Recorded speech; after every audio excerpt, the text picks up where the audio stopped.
Welcome to exam theory. तो RRB NTPC CBT 1 2021 में total आपके एग्जाम 133 शिफ्ट में कराए गए थे, जिसके सारे मैथ के सॉल्यूशन आपको इस चैनल पर देखने को मिलेंगे। तो आज हम लोग इस वीडियो में 8/1/2021 के शिफ्ट 2 के सारे मैथ के प्रश्नों के सॉल्यूशन इस वीडियो में देखेंगे।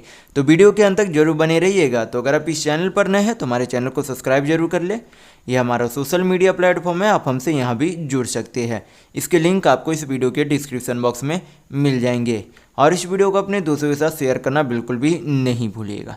तो आज हम लोग इस वीडियो में 8/1/2021 के शिफ्ट 2 के मैथ के प्रश्नों के सॉल्यूशन देखेंगे। बाकी जो भी आपका यहाँ पर पीला में देखने को मिल रहे हैं वो सारे शिफ्टों के मैथ के सॉल्यूशन इस चैनल पर करा दिए गए हैं। तो ये सारे वीडियो आप हमारे चैनल के प्लेलिस्ट में जाकर देख सकते हैं। तो चलिए बढ़ते आज के प्रश्नों की ओर।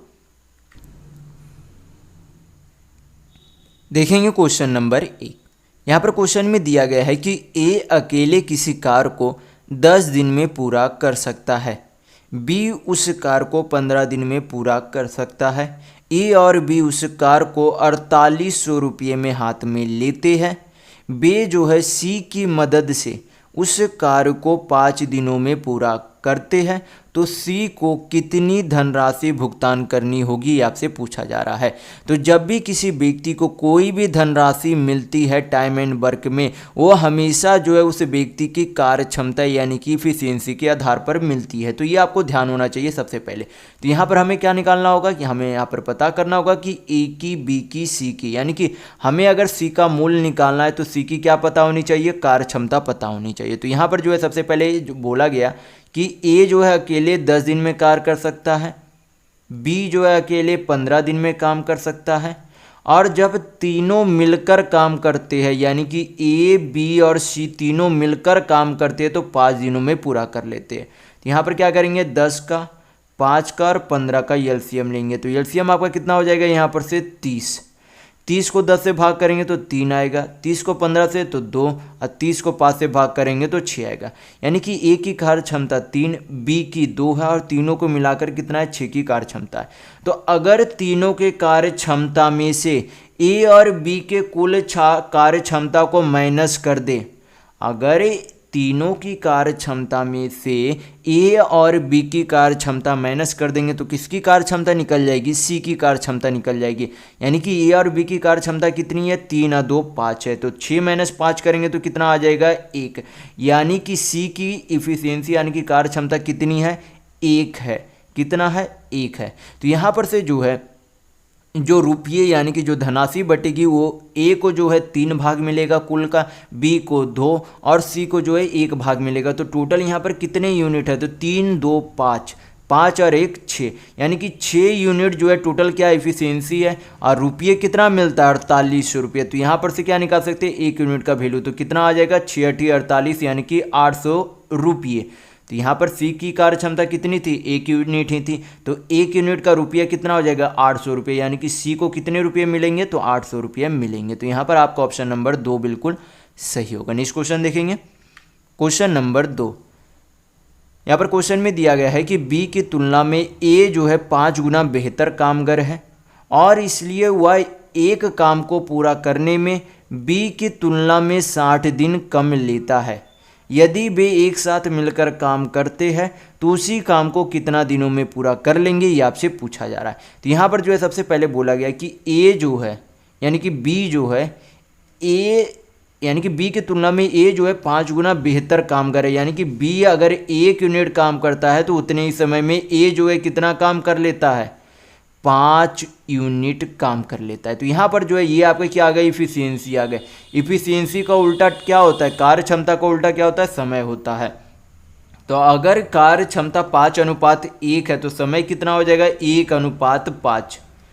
तो यहाँ पर जो है समय का अंतर यूनिट में कितना अंतर है, ए जो है 1 यूनिट समय लेता है, बी 5 यूनिट समय लेता है, तो समय का अंतर कितना है, 4 यूनिट में समय का अंतर है। और यहाँ पर जो है मिनट में यानी कि जो है दिन में जो है यहाँ पर जो आपका समय दिया गया वो कितना है 60 यूनिट है। तो ये जो समय दिया गया था वो इन दोनों के समय का अंतर ही था। तो ये 4 यूनिट का वैल्यू यहाँ पर 60 दिन है, तो 1 यूनिट का वैल्यू कितना हो जाएगा 15 दिन। तो यहाँ पर से हमें 1 यूनिट का वैल्यू पता चल गया कितना 15 दिन, यानी कि यहाँ पर से ए जो है कितना समय लेता है 1 यूनिट ही तो समय लेता है। तो ए जो अगर 1 यूनिट समय लेता है तो कितने दिन का समय लेता है, तो 15 दिनों का समय लेता है उस काम को करने के लिए। तो अब हमें ये भी पता है कि ए की कार्य क्षमता क्या है और ये भी पता है कि ये कितना दिनों में कुल काम करता है। तो यहाँ पर जो है सबसे पहले जो हमें पता होना चाहिए टोटल वर्क। टोटल वर्क मैंने निकालने के लिए आपको फार्मूला बताया था। फार्मूला क्या होता है, इफिशियंसी इंटू टाइम, यानी कि कार्य क्षमता इंटू समय होता है। तो ए की कार्य क्षमता कितनी है 5 और कितना समय लगता है, तो 15 दिन का समय लगता है। गुना कर देंगे, ये आपका क्या हो जाएगा टोटल वर्क हो जाएगा। और पूछा क्या जा रहा है कि दोनों मिलकर उस काम को कितने दिनों में पूरा करेंगे। तो यहाँ पर जो है समय निकालना है, तो समय बराबर मैंने क्या बताया था टोटल वर्क बाई इफिशियंसी होता है। तो टोटल वर्क तो हमें पता चल गया कि 5 इंटू 15 ये टोटल वर्क है। और दोनों का मिलाकर कार्य क्षमता कितना हो जाएगा ए और बी का मिलाकर, तो यहाँ पर कितना हो जाएगा 5 और 6, 5 और 1 कितनी हो गई 6, यानी कि टोटल कार्य क्षमता 6 हो गई, जो कि इतना काम को करेगी। हल करेंगे यहाँ पर से क्या निकल जाएगा समय निकल जाएगा। तो हल कर लेते 3 दूनी 6, 3 पचे 15। तो यहाँ पर से आपकी कितने आ जाएगा 5 पचे 25/2, लेकिन पूर्णांक में आंसर है तो आपका पूर्णांक कितना हो जाएगा 12.1/2 डेज, यानी कि इतना दिन लगेंगे अगर वो दोनों मिलकर काम करते हैं। तो यहाँ पर आपका ऑप्शन नंबर 3 बिल्कुल सही होगा। तो अगर आपको वीडियो पसंद आ रहा है तो लाइक करते जरूर चलिएगा। नेक्स्ट क्वेश्चन देखेंगे, क्वेश्चन नंबर 3। ये आपका क्या है सिंपल सा सिंप्लीफिकेशन का क्वेश्चन है। तो हल कर लेते हैं यहाँ पर हम लोग। तो यहाँ पर जो है पहले क्या है 6.25 है प्लस 7 से 28 काटेंगे तो कितना बार में चला जाएगा 4 बार में। तो कितना आ जाएगा आपका 5 चौक 20 माइनस कितना हो जाएगा 5 बटा नीचे का हल कर लेंगे हम लोग यहाँ पर से। तो 15 माइनस 15.8 माइनस 3.4 करेंगे तो आपका कितना हो जाएगा 15 में से 3 गया तो 12.4 आ जाएगा, जो कि 4 से काटेंगे तो कितना बार में चला जाएगा 3.1 में, यानी कि 31 दिया कितना हो जाएगा 93, यानी कि कितना आ जाएगा 9.3 प्लस 2.39 को 5 से गुना करेंगे तो आपका कितना आ जाएगा 9 पचे 45, 4 5 दिया 15, 4 19, 1 5 दूनी 10, 1 11, यानी कि 11.95। अब क्या करेंगे सभी को सिंप्लीफाई कर लेंगे तो यहाँ पर कितना आ जाएगा 20 है 6 26, 26.25 में से 5 जाएगा तो कितना बच जाएगा आपका 21.25 बचेगा। बटा नीचे देखेंगे यहाँ पर आपका जोड़ने में कितना आ जाएगा 5 9 3 12, 1 11 9 20, 1 21। तो ऊपर भी आपका 21.25 है, नीचे भी आपका 21.25 है, दोनों कट जाएंगे तो कितना आपका आंसर आ जाएगा 1, यानी कि 1 आंसर आएगा। तो यहाँ पर आपका ऑप्शन नंबर 3 बिल्कुल सही होगा। नेक्स्ट क्वेश्चन देखेंगे, क्वेश्चन नंबर 4। यहाँ पर क्वेश्चन में दिया गया है कि यदि दो धनात्मक संख्याओं के वर्गों का योग 2437 है तथा एक संख्या का वर्गमूल यानी कि अंडर रूट जो है कितना है 7 है, तो आपसे पूछा जा रहा है कि दूसरी संख्या ज्ञात कीजिए कि कितना होगा। तो यहाँ पर बोला गया कि अगर मान लेते कि यहाँ पर हम लोग मान लेते कि एक संख्या x है दूसरी संख्या y है, दोनों संख्या के स्क्वायर का योग जो है यहाँ पर कितना दिया गया तो 2437 दिया गया है। तो यहाँ पर से बोला गया कि एक संख्या, तो यहाँ पर मान लेते x संख्या, x संख्या का वर्गमूल जो है कितना है 7 है। तो यहाँ पर से x कितना आ जाएगा, x बराबर आपका हो जाएगा, इधर अंडर रूट है उधर भेजेंगे तो क्या हो जाएगा स्क्वायर, यानी कि 7 7 कितना हो जाएगा 49। तो x का वैल्यू कितना आ गया 49। तो यहाँ पर x स्क्वायर का वैल्यू कितना आ जाएगा, तो 49 का स्क्वायर करेंगे तो कितना हो जाएगा आपका, हो जाएगा यहाँ पर से 901, आपका कितना हो जाएगा यहाँ पर से कितना हो जाएगा 6 चौक 24, यानी कि कितना हो जाएगा 2401 हो जाएगा 49 का स्क्वायर। फिर क्या है प्लस y का स्क्वायर है बराबर आपका कितना हो जाएगा 2437। हल करेंगे तो y स्क्वायर बराबर आपका कितना आ जाएगा, उधर माइनस करेंगे 2437 में से 2401 जाएगा तो आपका कितना बचेगा 36। तो y बराबर आपका यहाँ पर से वैल्यू कितना आ जाएगा 6। तो दूसरी संख्या कितनी आ गई 6, तो यहाँ पर आपकी y यानी कि दूसरी संख्या 6 है। तो यहाँ पर आपका ऑप्शन नंबर 2 बिल्कुल सही होगा। नेक्स्ट क्वेश्चन देखेंगे, क्वेश्चन नंबर 5। यहाँ पर क्वेश्चन में दिया गया है कि ए स्क्वायर प्लस बी स्क्वायर बराबर 82 है, ए इंटू बी बराबर 9 है, तो ए क्यू प्लस बी क्यू का वैल्यू क्या होगा। तो इस तरीके के प्रश्न में सबसे बेहतर तरीका होता है कि पुटिंग वैल्यू यहाँ पर पुट करें, यानी कि ए का वैल्यू और बी का वैल्यू खुद से माना जाए। तो यहाँ पर जो है क्या ए और बी का वैल्यू माने कि गुना करने पर 9 और उसका स्क्वायर का योग करने पर 82 आ जाएगा। तो जब यहाँ पर आप ध्यान से देखेंगे तो अगर ए का वैल्यू 9 मान ले और b का वैल्यू 1 मान ले तो 9 इंटू 1 9 होता है, और 9 का जब स्क्वायर करेंगे तो कितना होता है 81, और 1 का स्क्वायर करेंगे तो कितना होता है 1, तो 81 और 1 कितना होता है 82 होता है। यानी कि दोनों ही स्थितियों में आपका ए और बी का यहाँ पर जो मैंने पुट किया है वैल्यू वो सही बैठ रहा है। तो क्या करेंगे यहाँ पर भी वही वैल्यू पुट करेंगे, आपका आंसर आ जाएगा। ए का वैल्यू हम लोगों ने क्या माना 9, 9 का क्यूब कितना होता है तो 9 9 81 9 729 प्लस बी का वैल्यू क्या माना था हम लोगों ने 1, 1 का क्यूब कितना होता है 1 ही होता है, तो 729 1 कितना हो जाएगा आपका 730 होगा। तो यहाँ पर आपका ऑप्शन नंबर 4 बिल्कुल सही होगा। नेक्स्ट क्वेश्चन देखेंगे क्वेश्चन नंबर 6। ये आपका क्या है ग्राफ का क्वेश्चन है। यहाँ पर ग्राफ में दिया क्या गया, ग्राफ में बोला जा रहा है कि ए बी सी और डी अलग अलग शहर है, दिए गए आंकड़े जो है वहाँ होने वाली दुर्घटनाओं की संख्या है जो संबंधित वर्ष 2000, 2005, 2010 और 2015 में हुई थी। इनका जो है दुर्घटना जो है प्रत्येक साल में प्रत्येक शहर में कितनी कितनी हुई थी उनकी संख्या दर्शाई गई है एक ग्राफ में। तो क्वेश्चन में देखेंगे पूछा क्या जा रहा है। क्वेश्चन में पूछा जा रहा है कि यदि 2020 के लिए आंकड़ा 2015 के आंकड़े के चलन का अनुसरण करता है तो किस शहर में सर्वाधिक संख्या में जो है दुर्घटना होने की संभावना है। तो यहाँ पर देखेंगे कि 2015 में जो है सबसे अधिक दुर्घटना किस शहर में हुई है। तो जब 2015 में देखेंगे तो ये ब्लू वाला जो आपका उसमें सबसे अधिक दुर्घटना हुई है, और ब्लू वाला आपका कौन सा है ये ए वाले शहर में जो है 2015 में ए वाले शहर में सबसे अधिक दुर्घटना हुई है। तो अगर इसी तरीके से 2020 में भी इसी का जो है अनुसरण यानी कि इसी तरीके का चलन अगर अनुसरण करता है तो 2020 में भी ए शहर वाले में ही क्या होगा सबसे अधिक दुर्घटना होगी। तो यहाँ पर आपका ऑप्शन नंबर 4 बिल्कुल सही होगा। नेक्स्ट क्वेश्चन देखेंगे क्वेश्चन नंबर 7। यहाँ पर क्वेश्चन में दिया गया है कि 5 अंकों की सबसे छोटी संख्या ज्ञात कीजिए जो 472 से पूर्णतः विभाजित हो। तो यहाँ पर जो है सबसे पहले आपको पता होना चाहिए कि 5 अंकों की सबसे छोटी संख्या कौन सी हो जाएगी 1, उस पर क्या करेंगे 4 शून्य पुट करेंगे, तो ये आपकी क्या हो गई 5 अंकों की सबसे छोटी संख्या हो गई। इसे क्या करेंगे 472 से विभाजित करके देखेंगे। तो यहाँ पर जो है पहले 472 को यहाँ पर कितना 10,000 तो पहले यहाँ पर जो है भाग देंगे कितना बार में 2 बार में। तो यहाँ पर 2 दूनी 4 47 दूनी 94 माइनस करेंगे तो कितना हो जाएगा 56 560। तो इसमें जो है हमें क्या करना है 5 अंकों की सबसे छोटी संख्या यानी कि इसमें क्या जोड़े कि 472 से पूर्णतः विभाजित हो जाए। तो जोड़ने पर हम लोग जोड़ने के लिए यहाँ पर क्या करेंगे यहाँ पर हम लोग क्या कर देते 2 से गुना करते 472 को 2 से गुना करेंगे तो फिर से कितना आएगा 944 आएगा। तो क्या करेंगे 944 को 560 में से माइनस कर देंगे। क्या करेंगे 944 को 560 में से माइनस करेंगे, जो आपका यहाँ पर संख्या आएगी उसको क्या करेंगे 10,000 में जोड़ देंगे, वही आपका क्या होगा आंसर होगा। तो 944 में से 560 जाएगा तो आपका कितना बचेगा 4, 8 6 14, यहाँ पर 8 में से 5 गया 3, यानी कि हमें क्या करना है 10,000 में से 384 को जोड़ेंगे तो कितना हो जाएगा आपका 10,384 वो अंक होगी जो 472 से पूर्णतः विभाज्य होगी। तो यहाँ पर आपका ऑप्शन नंबर 4 बिल्कुल सही होगा। नेक्स्ट क्वेश्चन देखेंगे क्वेश्चन नंबर 8।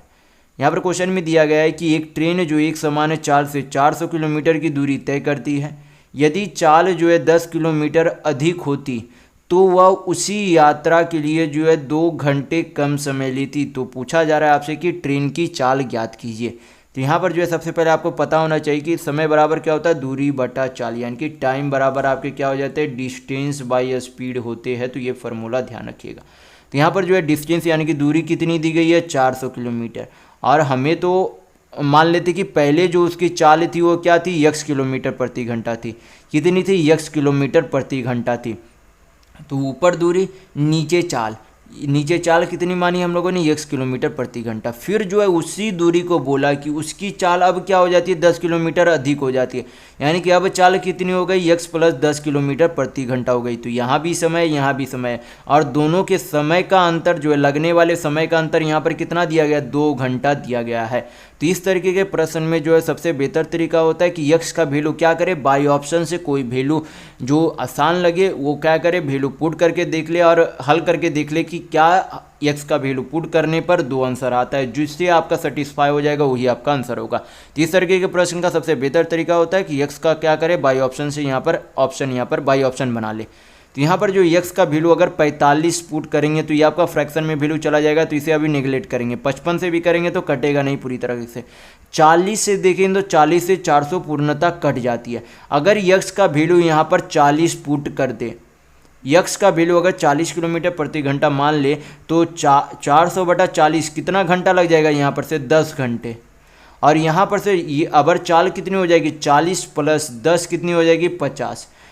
400 को 50 से भाग करेंगे तो कितना आ जाएगा, 8 घंटा। और दोनों के समय का अंतर कितना होता है, 2 घंटा, जो कि इसके क्या है, बराबर है। यानी कि यही आपका क्या होगा, सही आंसर होगा। तो ऑप्शन नंबर 3 आपका बिल्कुल सही होगा।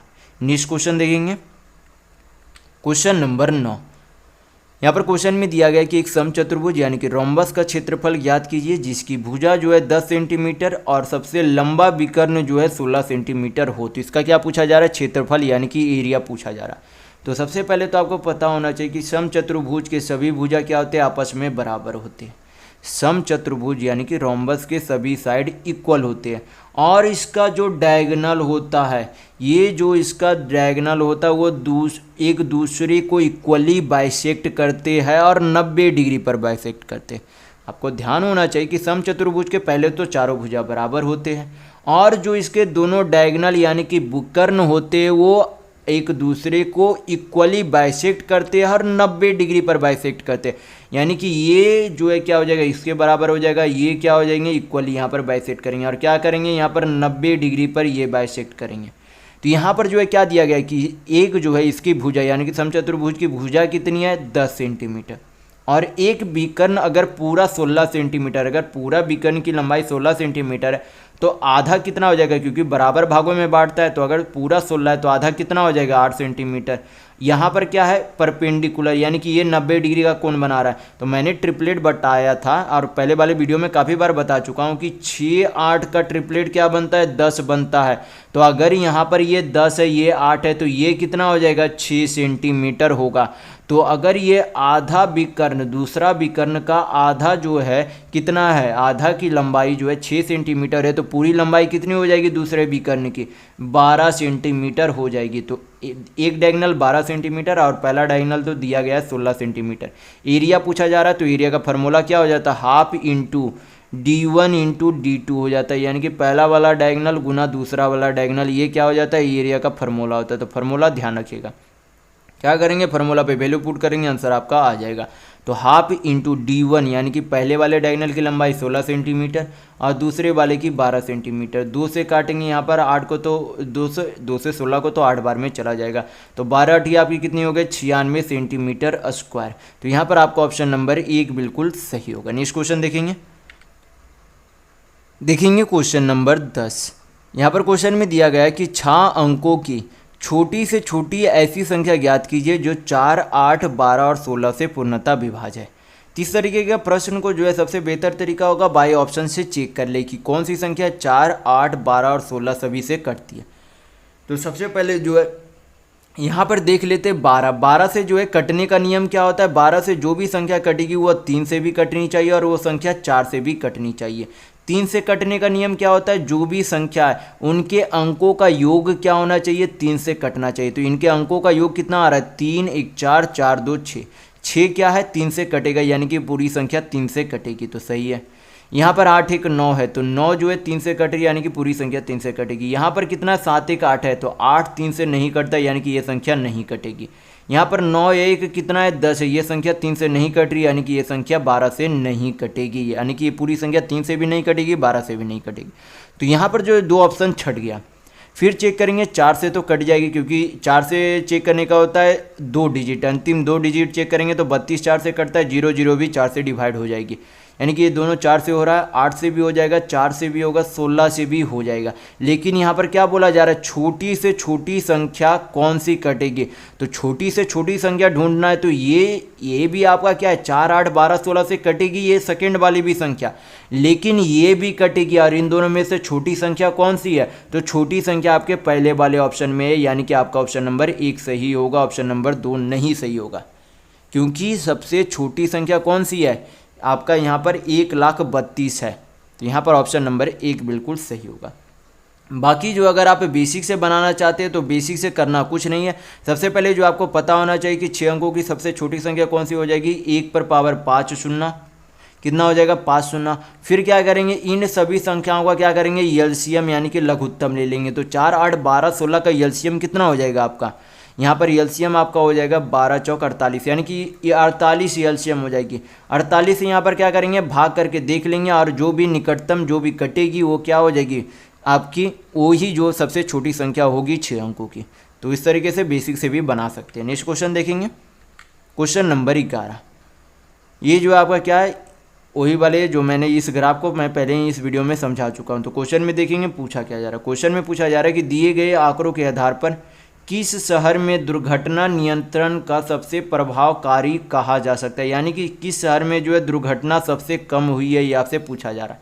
तो यहाँ पर क्या करेंगे, ए शहर का, बी शहर का और सी शहर का सभी सालों को मिलाकर जो है कुल दुर्घटना की संख्या यहाँ पर निकाल लेंगे। तो ए आपका कौन सा है, ब्लू वाला, तो जोड़ेंगे सभी को, तो 6 4 10, 10 5 15, 15 5 20, यानी कि 2000 कितना है 50। बी का चेक करेंगे तो 6 6 5 11, 11 4 15, 15 3 कितना हो जाता है 1800।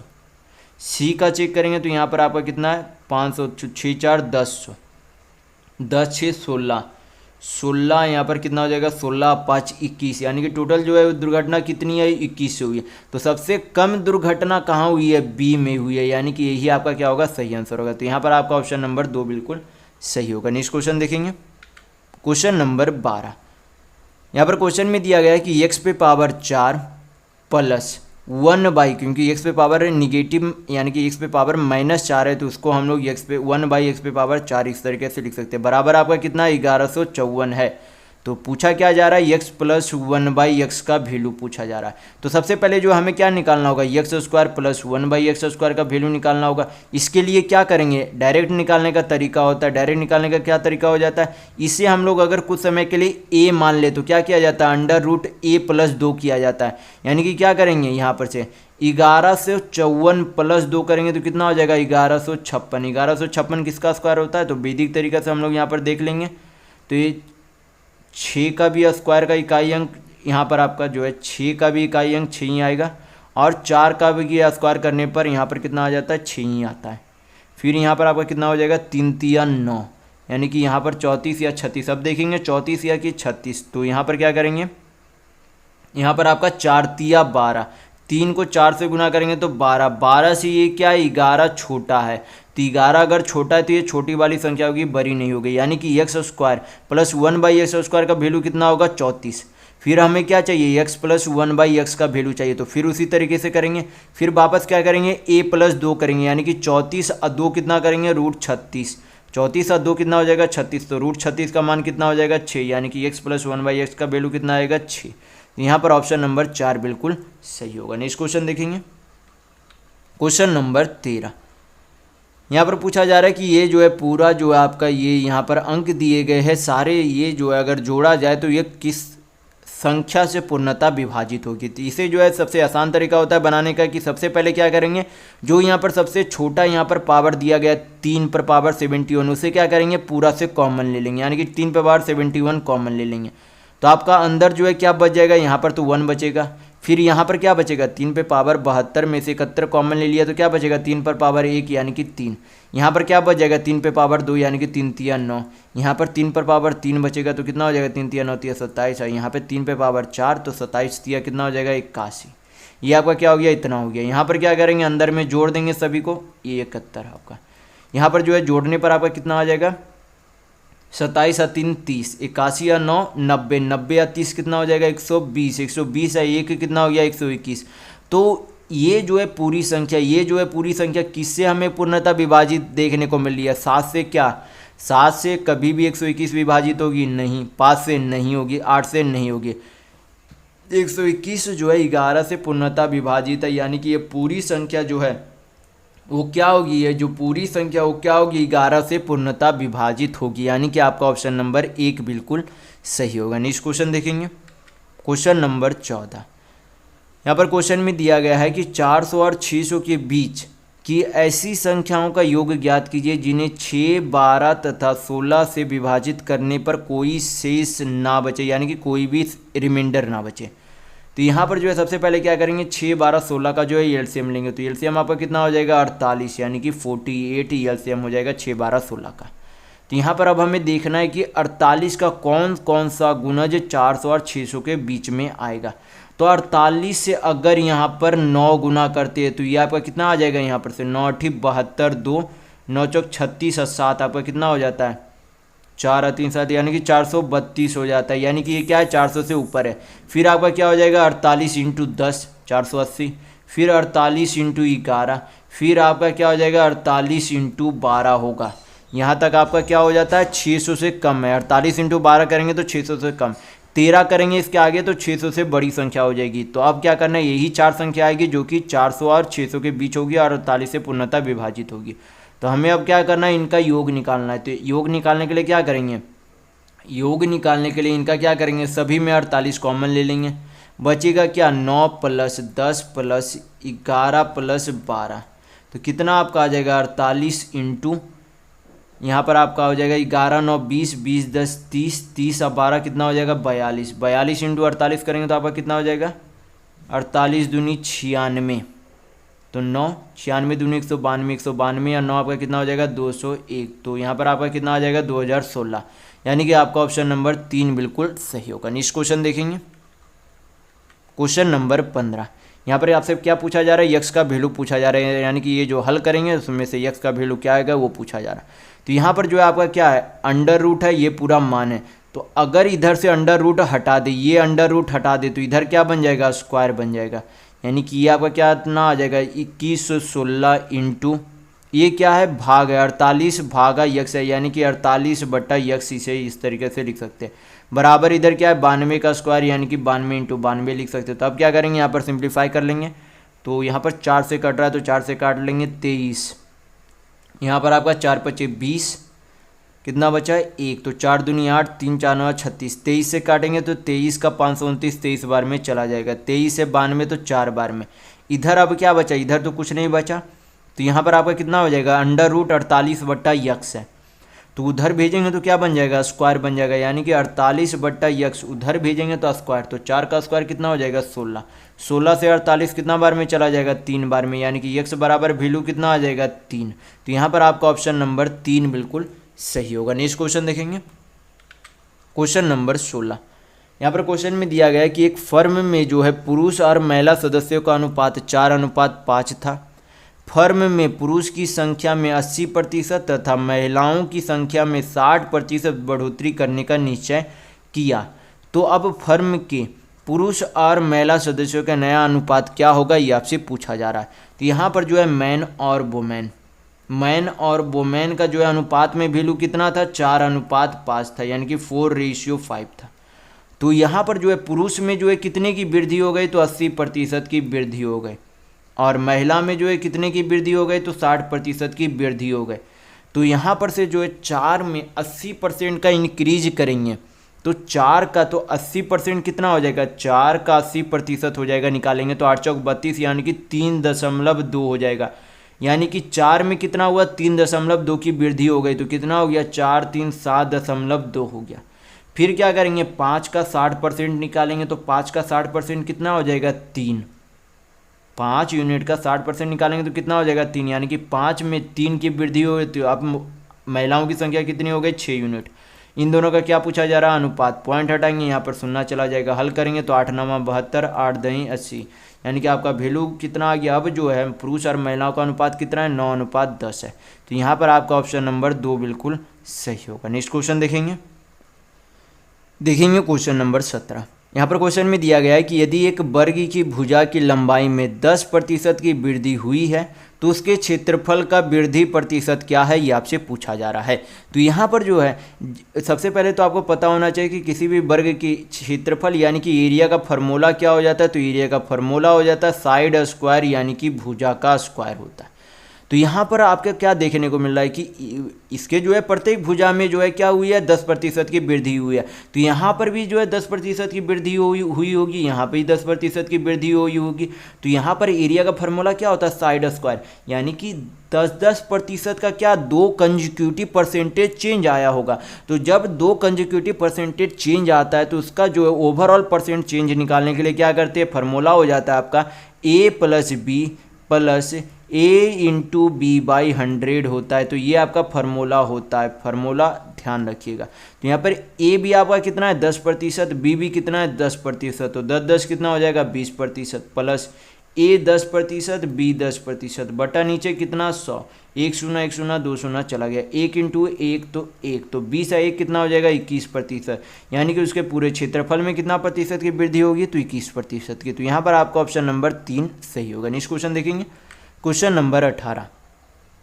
यहाँ पर क्वेश्चन में दिया गया है, ये जो आपका यहाँ पर दिया गया है, तो आपसे पूछा क्या जा रहा है y का वैल्यू पूछा जा रहा है। तो क्या करेंगे हम लोग हल करेंगे यहाँ पर। तो यहाँ पर जो है कॉट स्क्वायर 31 डिग्री को क्या लिख सकते हैं, यहाँ पर tan स्क्वायर 59 डिग्री लिख सकते हैं। क्या लिख सकते हैं 59 डिग्री लिख सकते हैं। तो यहाँ पर sec square 59 degree minus tan square 59 degree का वैल्यू क्या हो जाएगा 1 हो जाएगा वैल्यू।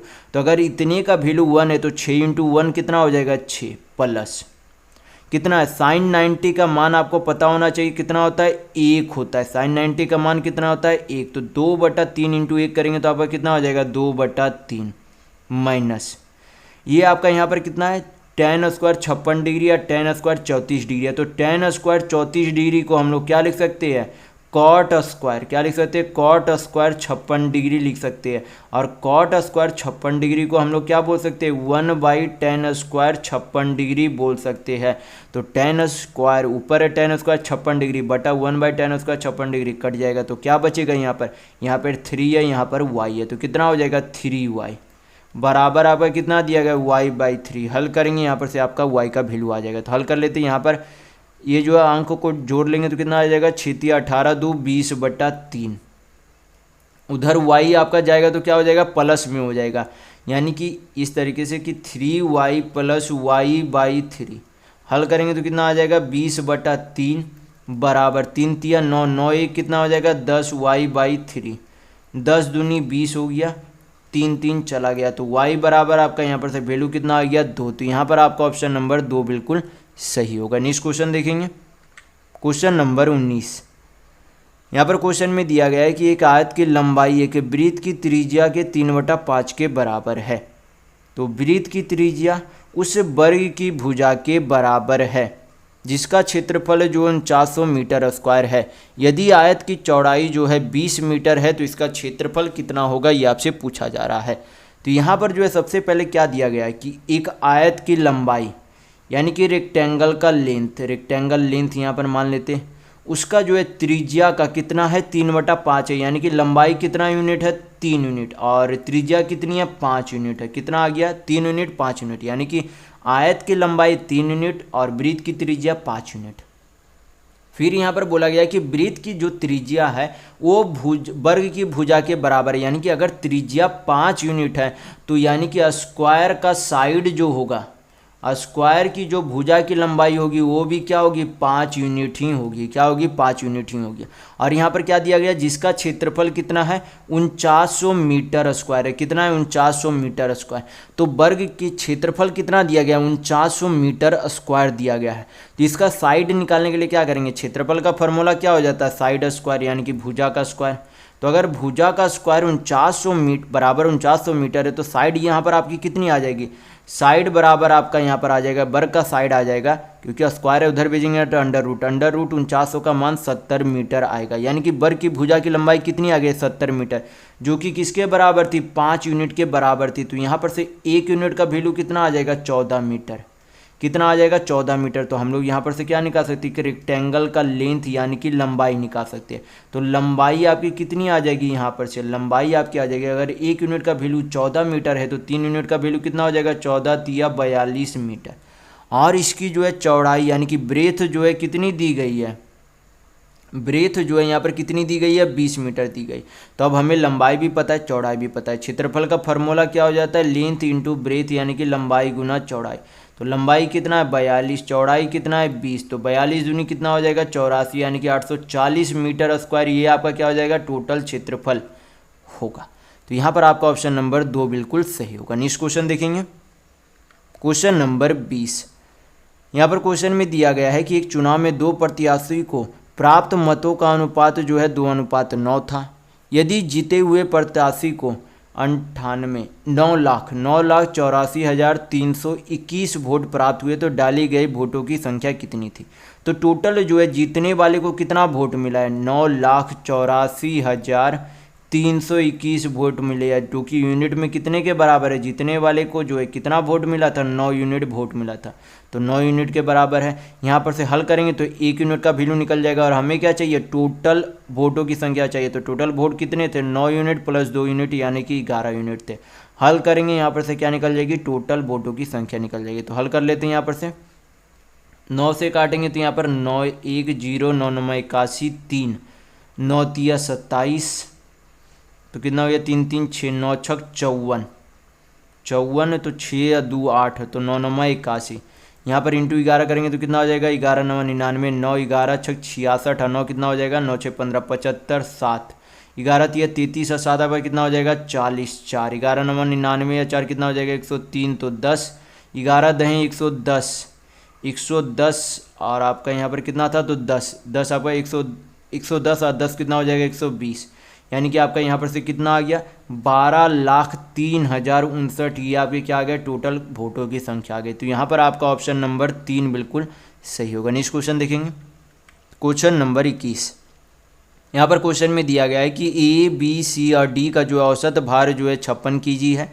यदि ए बी और सी का औसत भार जो है 52 kg है, सी और डी का औसत भार जो 48 kg है, तो सी का भार ज्ञात कीजिए कि कितना है। तो यहाँ पर से सबसे पहले क्या निकाल लेते, एक ए बी सी डी का कुल भार निकाल लेते, तो कुल भार कितना हो जाएगा औसत भार 56 kg है। टोटल कितने लोग हैं 4 लोग, तो 56 × 4 करेंगे तो कितना हो जाएगा 5 चौक 20 6 चौक 24 यानी कि 224। फिर यहाँ पर से क्या निकाल सकते हैं ए बी सी का कुल भार निकाल सकते हैं। तो औसत भार 52 है, कुल कितने लोग हैं 3 लोग हैं, तो 52 तिया कितना हो जाएगा 5 तिया 15 2 तिया 6 यानी कि 156 हो जाएगा। तो यहाँ पर से अगर 224 में से 156 माइनस कर दे तो क्या निकल जाएगा डी का भार निकल जाएगा। तो 224 माइनस 156 कितना आ जाएगा आपका यहाँ पर से आपका आ जाएगा 8 6 14, यहाँ पर आ गया कितना 1, तो 6 5 11 यानी कि 68 kg जो है किसका वजन है डी का वजन है, लेकिन हमें किसका वजन चाहिए सी का वजन चाहिए। तो यहाँ पर से जो है सी और डी का औसत भार कितना दिया गया 48, तो सी और डी का जो है कुल भार कितना हो जाएगा, सी और डी का औसत भार 48 है, तो योग निकालने के लिए 48 × 2 करेंगे क्योंकि टोटल 2 लोग हैं, तो कितना हो जाएगा 96। तो अगर सी प्लस डी का कुल भार 96 है, उनमें से अगर डी का भार माइनस कर दे तो क्या निकल जाएगा आपका सी का भार निकल जाएगा। तो 96 माइनस 68 आपका कितना हो जाएगा 8 8 16, 8 में से 6 गया 2, यानी कि सी का भार कितना हो जाएगा 28 kg। तो यहाँ पर आपका ऑप्शन नंबर 3 बिल्कुल सही होगा। नेक्स्ट क्वेश्चन देखेंगे, क्वेश्चन नंबर 22। यहाँ पर क्वेश्चन में दिया गया है कि 2 वर्षों के लिए 11% वार्षिक ब्याज की दर से किसी निश्चित धनराशि पर चक्रवृद्धि ब्याज 4,642 रुपये है। तो समान अवधि और समान दर हेतु साधारण ब्याज ज्ञात कीजिए कि कितना होगा। तो यहाँ पर जो है समय कितना दिया गया 2 वर्ष दिया गया। तो मैंने एक जो है कंपाउंड इंटरेस्ट का फुल प्लेज वीडियो डाला, उसमें मैंने बताया था कि 2 वर्षों का जो है रेशियो क्या होता है, 2 वर्षों का रेशियो होता है 2:1। ये आपका 2 ईयर का जो है रेशियो फार्मूला होता है। तो क्या होता है 2:1 होता है, क्या होता है 2:1। तो अगर आपको रेशियो से नहीं बनाना आता है तो वो वीडियो जाकर जरूर देख लीजिएगा, वहाँ पर मैंने रेशियो से काफ़ी बेहतर तरीके से बता रखा है कि किस तरीके से हल किया जाता है। तो यहाँ पर जो है हल करेंगे तो यहाँ पर जो है सबसे पहले जो है कितना प्रतिशत की दर से ब्याज पर लगता है, तो 11% के दर से। तो फिर क्या करेंगे 11% का भी 11% निकालेंगे, तो 11 का 11% कितना हो जाएगा 1.21% होगा। तो ये जो आपका असल में होता है ये आपका क्या रहता है, ये आपका क्या रहता है सिंपल इंटरेस्ट, यानी कि ये साधारण ब्याज रहता है। और ये जो आपका असल में रहता है वो आपका क्या रहता है compound interest minus simple interest रहता है। और अगर ये टोटल हम लोग जोड़ दे तो ये असल में क्या बना देता है, ये आपका कंपाउंड इंटरेस्ट बनाता है। तो तो यहाँ पर मैंने बता दिया कि सिर्फ ये सर्कल से हम लोग क्या निकाल सकते हैं, साधारण ब्याज। सिर्फ ये सर्कल से हम लोग क्या निकाल सकते हैं, चक्रवृद्धि ब्याज और साधारण ब्याज का अंतर। और टोटल को अगर जोड़ दे तो क्या निकाल सकते हैं हम लोग, कुल चक्रवृद्धि ब्याज निकाल सकते हैं। तो पहले हमें क्या चाहिए, चक्रवृद्धि ब्याज, यानी कि कुल कितना प्रतिशत चक्रवृद्धि ब्याज लगा वो हमें चाहिए, क्योंकि यहाँ पर रुपये उसी का दिया गया है। तो यहाँ पर जो ओवरऑल जो है चक्रवृद्धि ब्याज कितना हो जाएगा प्रतिशत में, 11 दूनी 22 प्लस 1 इंटू 1.21 करेंगे तो कितना हो जाएगा, 1.21%। तो कितना हो जाएगा टोटल, 22 है 1 23.21% होगा। और रुपये में ये कितना दिया गया, 4642 रुपया दिया गया। पॉइंट हटाएंगे नीचे कितना चला जाएगा, 100। काटेंगे तो कितना बार में चला जाएगा, 2 बार में। तो यहाँ पर से 1% का वैल्यू कितना आ गया, तो 200 रुपया आ गया। कितना आ गया, 200 रुपया। तो आपसे पूछा क्या जा रहा है, साधारण ब्याज पूछा जा रहा है। तो ये मैंने क्या बोला, ये जो आपका ये वाला जो सर्कल हुआ असल में क्या बताता है, साधारण ब्याज ही बताता है। तो अगर यहाँ पर जो है ये साधारण ब्याज बताता है तो 2 इंटू 11 करेंगे तो कितना हो जाएगा, 22%। यानी कि 22% आपका क्या मिलता है, साधारण ब्याज मिलता है। तो अगर 1% का वैल्यू 200 रुपये है तो 22% का वैल्यू कितना हो जाएगा, तो 22 से गुना कर देंगे दोनों तरफ, तो आपका कितना आ जाएगा, यहाँ पर तो 22% का आपका वैल्यू आ जाएगा, 22 दूनी 4400 रुपये, यानी कि आपका साधारण ब्याज 4400 रुपये होगा। तो यहाँ पर ऑप्शन नंबर 3 बिल्कुल सही होगा। नेक्स्ट क्वेश्चन देखेंगे, क्वेश्चन नंबर 23। यहाँ पर क्वेश्चन में दिया गया है कि एक व्यक्ति ने 2 वस्तुएं खरीदी, प्रत्येक का मूल्य जो है 3000 रुपये है। उसने एक वस्तु जो है 10% के लाभ पर तथा दूसरी वस्तु जो है 5% लाभ पर बेची, तो उसके द्वारा अर्जित जो है कुल लाभ प्रतिशत ज्ञात कीजिए कि कितना हुआ। तो यहाँ पर जो है सबसे आसान तरीका मैं यहाँ पर आपको सिखाऊंगा कि जब आपको ध्यान रखना है कि जब किसी वस्तु का क्रय मूल्य समान हो, जब किसी 2 वस्तु का, यानी कि पहला और दूसरा वस्तु मान लेते, जब किसी वस्तु का क्रय मूल्य यानी कि सीपी समान हो और उस पर जो है लाभ, उसे बेचने पर फिर किसी पर लाभ होता है, फिर दूसरे पर कुछ अन्य लाभ होते हैं, तो ओवरऑल लाभ प्रतिशत निकालने के लिए क्या करेंगे, सीधा दोनों जो लाभ है उनका क्या करेंगे, योग करेंगे और बटा क्या कर देंगे, 2 से भाग कर देंगे। तो आपका क्या निकल जाएगा, ओवरऑल प्रॉफिट परसेंट, यानी कि लाभ प्रतिशत निकल जाएगा। लेकिन आपको ध्यान रखना है जब क्रय मूल्य जब दोनों वस्तुओं का समान हो तभी ये तरीका लगा सकते हैं। तो ध्यान रखिएगा, क्रय मूल्य जब समान हो तो लाभ प्रतिशत को जोड़कर बटा आधा कर देंगे तो आपका ओवरऑल प्रॉफिट परसेंट आ जाएगा। तो कितना हो जाएगा यहाँ पर 10×5=15/2, यानी कि 7.5% का क्या हो रहा है, लाभ यानी कि प्रॉफिट होगा। तो यहाँ पर आपका ऑप्शन नंबर 3 बिल्कुल सही होगा। नेक्स्ट क्वेश्चन देखेंगे, क्वेश्चन नंबर 24। ये आपका क्या है, सिंपल सा सिंप्लीफिकेशन का क्वेश्चन है, तो हल कर लेते। 4 से 32 8 बार में चला जाएगा। यहाँ पर जो है हल कर लेंगे ऊपर का, तो यहाँ पर आपका कितना आ जाएगा, 46 प्लस 8 तिया 24 माइनस 6 बटा नीचे यहाँ पर जो स्मॉल ब्रैकेट का माइनस करेंगे तो कितना हो जाएगा, 34 माइनस 6 यानी कि कितना आएगा, 28। तो 4 से 28 को कितना बार में चला जाएगा, 7 बार में, यानी कि आपका यहाँ पर 37 माइनस 7 तिया कितना हो जाएगा, 21। तो हल कर लेंगे, आपका कितना आ जाएगा, 24 में से 6 गया तो 18 और 46 जोड़ेंगे तो आपका कितना हो जाएगा, 8 6 14 यानी कि 64 हो जाएगा। बटा नीचे आपका कितना हो जाएगा, यहाँ पर से 9 7 16, 16 से 64 कितना बार में चला जाएगा, 4 बार में, यानी कि आपका आंसर ऑप्शन नंबर 2 बिल्कुल सही होगा। नेक्स्ट क्वेश्चन देखेंगे, क्वेश्चन नंबर 25।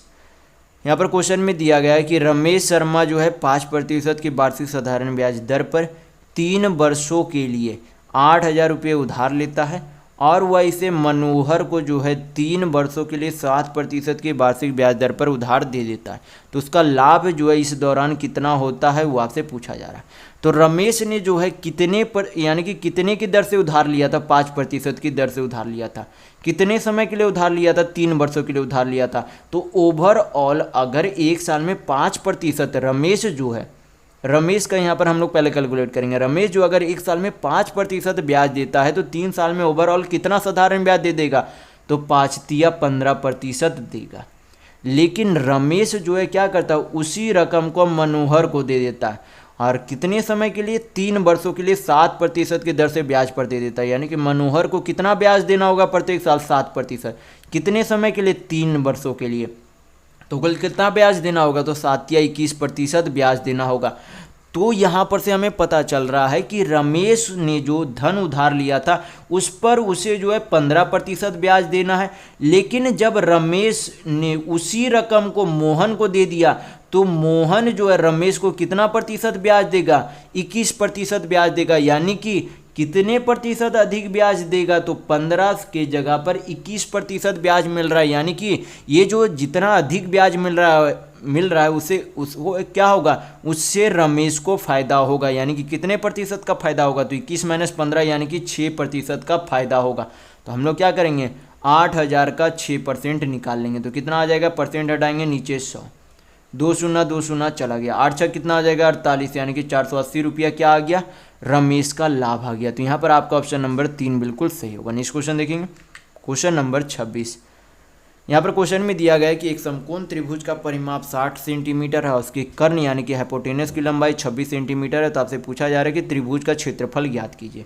तो इस तरीके से जो है एक राइट एंगल ट्रायंगल है यानी कि समकोण त्रिभुज, इसका जो है कर्ण यानी कि हाइपोटेनस कितना दिया गया 26 सेंटीमीटर। तो मैंने काफ़ी सारा आपको ट्रिपलेट बताया था, जो कि आपको मैंने बोला था कि याद रखना।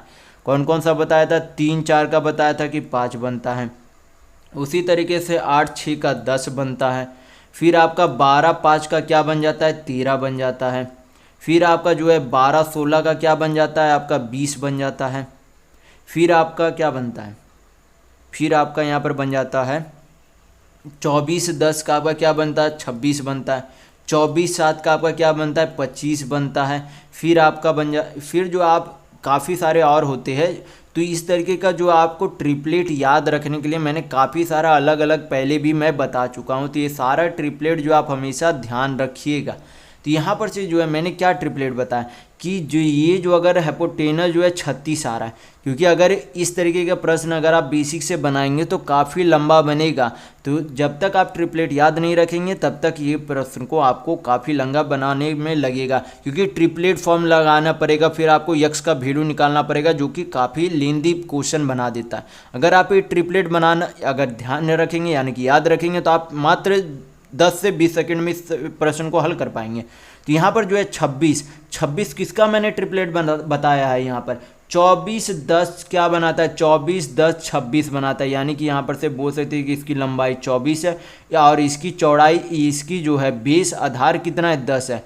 और इसका योग करके भी देख लेते, 24 और 26 का कितना होता है 50, 50 और 10 कितना होगा 60, यानी कि इसके परिमाप के बराबर है। यानी कि जो हम लोगों ने यहाँ पर वैल्यू पुट किया वो बिल्कुल पूर्णतः सही है। तो अगर हमें यहाँ पर लंबाई और यानी कि जो लंब और यहाँ पर जो है आधार पता है तो हम लोग एरिया निकाल सकते हैं। तो एरिया का फार्मूला क्या हो जाता है, half into base into height होता है, ये फार्मूला होता है। तो क्या करेंगे, वैल्यू पुट करेंगे, हाफ बेस कितना है 10, हाइट कितना है 24, हल करेंगे 2 से 24 तो 12 बार में चला जाएगा, तो 12 दही कितना हो जाएगा 120 सेंटीमीटर स्क्वायर होगा। तो यहाँ पर आपका ऑप्शन नंबर 1 बिल्कुल सही होगा। नेक्स्ट क्वेश्चन देखेंगे, क्वेश्चन नंबर 27। यहाँ पर जो है क्वेश्चन दिया गया है कि cos x बराबर जो है -12 है और x का जो वैल्यू है पाई यानी कि 180, पाई कितना हो जाता है 180 डिग्री, और आपका 3π/2 यानी कि 270 डिग्री, यानी कि x का जो वैल्यू है वो क्या 180 डिग्री से बड़ा और 270 डिग्री से कम है। तो आपसे पूछा क्या जा रहा है 4 tan² x - 3 cos² x का मान कितना होगा। तो यहाँ पर सबसे पहले हमें क्या निकालना होगा, x का वैल्यू निकालना होगा। x का वैल्यू कैसे निकालेंगे, x का वैल्यू क्या यहाँ पर आएगा जिसका जो है यानी कि cos x का वैल्यू क्या रहेगा कि उसका वैल्यू जो है कितना आ जाए -12। तो जब यहाँ पर cos का यहाँ पर आपका cos 240 हाँ निगेटिव में भी आपका आ जाएगा। तो cos अगर 240 रहेगा तो cos 240 का मान कितना होता है -12 होता है। कैसे आप होता है, यहाँ पर जो है cos 240 को हम लोग क्या लिख सकते हैं 160 प्लस क्या लिख सकते हैं 60 डिग्री। तो cos जो 180 में कोई भी चेंज नहीं होता है, यानी कि ये जो आपका क्या बन रहा है थर्ड क्वाड्रेंट में आ रहा है, क्या आ रहा है थर्ड क्वाड्रेंट में आ रहा है। वैसे तो आपको देखते के साथ यहाँ पर पता चल जाना चाहिए कि cos 240 का -12 आ रहा है, लेकिन अगर आपको नहीं आता तो मैं यहाँ पर बेसिक समझा दे रहा हूँ आपको। तो यहाँ पर जो है क्या बोल सकते 180 + 60, cos 180 में चेंज नहीं होता, लेकिन ये थर्ड क्वाड्रेंट में तो क्या हो जाएगा माइनस वैल्यू आएगा, माइनस में वैल्यू आएगा, यानी cos 60 का मान कितना होता है हाफ, और थर्ड क्वाड्रेंट में तो क्या हो जाएगा माइनस, यानी कि वैल्यू क्या आएगा माइनस हाफ। तो यहाँ पर 240 का मान कितना आएगा माइनस हाफ ही होगा, यानी कि यक्स का वैल्यू कितना है तो 240 डिग्री है। तो अब क्या करेंगे यहाँ पर 240 डिग्री पुट करेंगे, यानी कि हमें क्या चाहिए 4 tan square, tan square 240 degree minus 3 cosec square 240 degree का हमें क्या चाहिए वैल्यू चाहिए। तो क्या करेंगे हल करेंगे तो आपका कितना हो जाएगा 180 प्लस 60, यानी कि थर्ड क्वाड्रेंट में तो पॉजिटिव में ही रहेगा। 60 का मान कितना हो जाता है √3, यानी कि कितना हो जाएगा √3 का स्क्वायर यानी कि 3 माइनस आपका कितना है 3, ये आपका यहाँ पर कितना हो जाएगा, ये आपका हो जाएगा 180 थर्ड क्वाड्रेंट में कॉसेक निगेटिव में रहेगा तो माइनस कॉसेक 60 का मान कितना हो जाता है आपका 2/√3 हो जाता है, यानी कि 2/√3 का हमें क्या चाहिए स्क्वायर चाहिए। तो आप क्या करेंगे यहाँ पर हल करेंगे तो कितना हो जाएगा 4 तिया 12 माइनस 3 इंटू 2 का स्क्वायर करेंगे तो 2 दूनी 4 √3 का स्क्वायर तो 3 माइनस का स्क्वायर करेंगे तो वो तो पॉजिटिव में आपका हो जाएगा 3 3 चला गया 12 में से 4 जाएगा तो कितना आ जाएगा 8, यानी कि आपका ऑप्शन नंबर 1 बिल्कुल सही होगा। नेक्स्ट क्वेश्चन देखेंगे, क्वेश्चन नंबर 28। यहाँ पर क्वेश्चन में दिया गया है कि सबसे छोटी संख्या याद कीजिए जो 4707 में जोड़ी जानी चाहिए ताकि 4, 5, 6 और 8 से पूर्णता विभाजित हो। इसमें कौन सी संख्या जोड़े कि पूर्णता क्या हो जाए इन्हें चारों संख्या से विभाजित हो जाए। तो इसका सबसे पहले क्या करेंगे एलसीएम ले लेंगे, एलसीएम लेंगे तो आपका कितना आ जाएगा यहाँ पर से 8, फिर उससे छोटी संख्या 6 है 6, तो यहाँ पर आपको कितनी आ जाएगी 3, फिर कितनी आ जाएगी 5, तो 4 तो आपका यहाँ पर हो ही गया। आपका 5 या 15 ठीक कितना हो जाएगा 20, यानी कि चारों संख्या की एलसीएम कितनी आ गई 120, कितनी आ गई 120। तो 120 यहाँ पर आपका कितना हो जाएगा 120 में अगर 40 से गुना करते तो कितना हो जाता है 4800 होता है, यानी कि 4800 में ये जो 4800 का बराबर करने के लिए क्या जोड़े 4707 में क्या जोड़े कि 4800 बराबर हो जाए, क्योंकि 4800 अगर बराबर कर देंगे तो क्या हो जाएगी ये चारों संख्या से पूर्णता से विभाजित होगी, क्योंकि वह 120 से विभाजित है तो ये पूरी संख्या से भी क्या होगी पूर्णता विभाजित होगी। तो क्या करेंगे 4800 का में यानी कि 4800 बनाने के लिए 4707 में क्या जोड़े, यानी कि सीधा सीधी यहाँ पर माइनस कर देंगे हम लोग, माइनस करेंगे तो कितना आ जाएगा यहाँ पर 93 यानी कि 93 आएगा, वही आपका आंसर होगा। तो यहाँ पर आपका ऑप्शन नंबर 4 बिल्कुल सही होगा। नेक्स्ट क्वेश्चन देखेंगे, क्वेश्चन नंबर 29। ये आपका क्या है सिंपल सा सिंप्लीफिकेशन का क्वेश्चन है, तो हल कर लेते हैं हम लोग। यहाँ पर 27 में से 3 जाएगा तो कितना बचेगा 24, कितना हो जाएगा 24, 24 को 6 से भाग करेंगे तो कितना आ जाएगा 4, 4 में से 4 जाएगा तो कितना बचेगा 0, यानी कि ये पूरा हल करने पर बराबर ब्रैकेट का 0 आता है। बाकी यहाँ पर क्या करेंगे हल कर लेंगे 17 8 आपका कितना आ जाएगा, यहाँ पर से आपका आ जाएगा 17 8 हो जाएगा 136, कितना हो जाएगा 136 माइनस कितना है 6, और यहाँ पर तो आपका कितना है +0 यानी कि कुछ भी नहीं आएगा। तो 136 माइनस 6 करेंगे तो कितना आ जाएगा 130, यानी कि आपका ऑप्शन नंबर 3 बिल्कुल सही होगा। नेक्स्ट क्वेश्चन देखेंगे क्वेश्चन नंबर 30। यहाँ पर क्वेश्चन में दिया गया है कि बाह्य बिंदु P से स्पर्श रेखा PA और PB केंद्र O वाले वृत्त पर खींची जाती है। यदि एंगल PAB बराबर 55 डिग्री है तो एंगल AOB का मान ज्ञात कीजिए कि कितना होगा। तो सबसे पहले हम लोग क्या करेंगे यहाँ पर एक सर्कल बना लेते हैं, एक यहाँ पर आप यहाँ पर ये आपका क्या बन गया सर्कल बन गया। यहाँ पर जो है केंद्र यानी कि सेंटर का नाम क्या दिया गया O दिया गया, और बोला गया कि वृत्त के बाहर जो है क्या है कोई बिंदु है वो क्या है P, उसका नाम दिया गया। और इस बिंदु से इस वृत्त का जो एक स्पर्श रेखा बनाया गया उस स्पर्श रेखा का नाम क्या है P है, और दूसरी स्पर्श रेखा बनाई गई है उसका नाम क्या है PB है। तो यहाँ पर से केंद्र पर से जब इसके स्पर्श रेखा को मिलाया जाता है तो ये क्या बनाती है 90 डिग्री बनाती है, ये पूरा क्या बनाती है 90 डिग्री बनाती है। और यहाँ पर से भी इस केंद्र से जो है यहाँ पर स्पर्श रेखा मिलाएंगे तो ये आपकी क्या बनेगी 90 डिग्री। तो यहाँ पर क्या दिया गया PAB 55 डिग्री दिया गया, यानी कि यहाँ पर से इस तरीके से ये जो है यहाँ पर मिला ले तो ये आपका ये जो है PAB कितना दिया गया 55 डिग्री दिया गया है। तो अगर ये पूरा 90 डिग्री था, यहाँ पर ये जो है PAO पूरा 90 डिग्री था, उनमें से PAB अगर 55 डिग्री है तो इतने का वैल्यू कितना आ जाएगा। तो क्या करेंगे 90 माइनस 55, क्या करेंगे 90 माइनस 55 करेंगे तो कितना हो जाएगा 35 डिग्री, यानी कि यहाँ पर से OAB का वैल्यू कितना आ गया 35 डिग्री। तो ये आपकी क्या एक तरीके से ये दोनों जो है क्या है त्रिज्या यानी कि रेडियस है, ये दोनों क्या है, ये त्रिज्या, क्योंकि ये सेंटर से इसके सरकमफेरेंस पर जा रही है, यहाँ पर से भी इसके सेंटर से सरकमफेरेंस यानी कि परिधि को टच करिए, तो ये दोनों क्या है, आपस में त्रिज्या है, यानी कि त्रिज्या है तो बराबर है। तो अगर ये दोनों साइड बराबर है तो ये दोनों एंगल भी क्या हो जाएंगे, यहाँ पर बराबर होंगे। तो अगर ये एंगल 35 डिग्री है तो ये एंगल कितनी हो जाएगी, ये भी एंगल 35 डिग्री होगी। तो ये दोनों अगर अगर एंगल 35 डिग्री है तो ये एंगल निकालने के लिए हम लोग क्या करेंगे, तो आपको पता होना चाहिए कि ट्रायंगल यहाँ पर क्या बन रहा है, आपका AOB बन रहा है। और कोई भी त्रिभुज के तीनों एंगल का सम कितना होता है, 180 डिग्री। तो 180 डिग्री में से दो एंगल का सम यहाँ पर कितना हो जाएगा, 35 35 70 डिग्री। तो 180 में से 70 जाएगा तो कितना आ जाएगा, 110 डिग्री। यानी कि AOB का मान कितना हो जाएगा, 110 डिग्री होगा। तो यहाँ पर आपका ऑप्शन नंबर 4 बिल्कुल सही होगा। नेक्स्ट क्वेश्चन देखेंगे क्वेश्चन नंबर 31।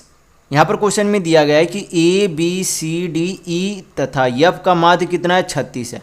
यदि BD और F का माध्य 28 है तो आपसे पूछा जा रहा है कि ACE का माध्य यानी कि मीन कितना होगा। तो यहाँ पर जो है 6 संख्या है, यहाँ पर 3 संख्या है। तो यहाँ पर जो है क्या किया गया, आधा कर दिया गया। तो यहाँ पर जो है पहले माध्य यानी कि औसत कितना था, 36 था। उनमें से अगर सिर्फ 3 संख्या का माध्य कितना है, 28 है, तो कमी कितने की देखने को मिल रही है, यहाँ पर 6 की कमी देखने को मिल रही है। तो यहाँ पर जितना माध्य यानी कि 6 का माध्य में कमी आई है, तो बाकी ये जो बची 3 संख्या उसमें क्या हो जाएगा, माध्य यानी कि ये जो पूरा जो माध्य था उसमें क्या हो जाएगी, 6 की वृद्धि होगी। यानी कि इन तीनों का माध्य कितना हो जाएगा, 36 प्लस ये जो 6 जो अंतर आया था इन दोनों का माध्य, इसमें क्या हो जाएगा, जुट जाएगा। तो कितना हो जाएगा, 36 और 6 आपका 36 और 6 आपका कितना हो जाएगा, सॉरी यहाँ पर आपका 8 की वृद्धि हो रही है, सॉरी यहाँ पर कितनी की, 8 की वृद्धि हो रही है। 36 माइनस 28 करेंगे तो कितना आएगा, 8 आएगा। तो 36 में यहाँ पर क्या कर देंगे, 8 को जोड़ देंगे तो कितना आ जाएगा आपका, 8 6 14 यानी कि 44 आएगी। तो यहाँ पर आपका ऑप्शन नंबर 4 बिल्कुल सही होगा। नेक्स्ट क्वेश्चन देखेंगे क्वेश्चन नंबर 32। यहाँ पर जो है आपका क्या है, ग्राफ का क्वेश्चन है। तो ये ग्राफ को मैं पहले ही समझा चुका हूँ। तो यहाँ पर जो है क्वेश्चन में पूछा जा रहा है कि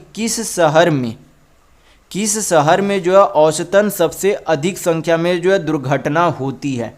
तो सबसे कम तो हमें पता था कि बी में होती है, क्योंकि जो है मैं पहले वाले ग्राफ में बता चुका हूँ। तो सबसे कम तो बी आपका तो बिल्कुल नहीं हो सकता, यानी कि ऑप्शन नंबर 4 तो बिल्कुल नहीं हो सकता। बाकी ए और सी का जो है दोबारा हम लोग चेक करके देख लेते। तो ए का हम लोगों ने जो वहाँ पर जोड़ा था, मैंने जो है पहले वाले क्वेश्चन में यहाँ पर जोड़कर मैंने बताया था कि ए में जो है टोटल दुर्घटना कितनी होती है, 2050, और सी में टोटल दुर्घटना कितनी होती है, 2100 होती है। तो सबसे अधिक दुर्घटना कितनी होती थी, और बी में जो वहाँ पर कितना था, 1800 था। वहाँ पर सभी मैंने जोड़कर आपको बताया था।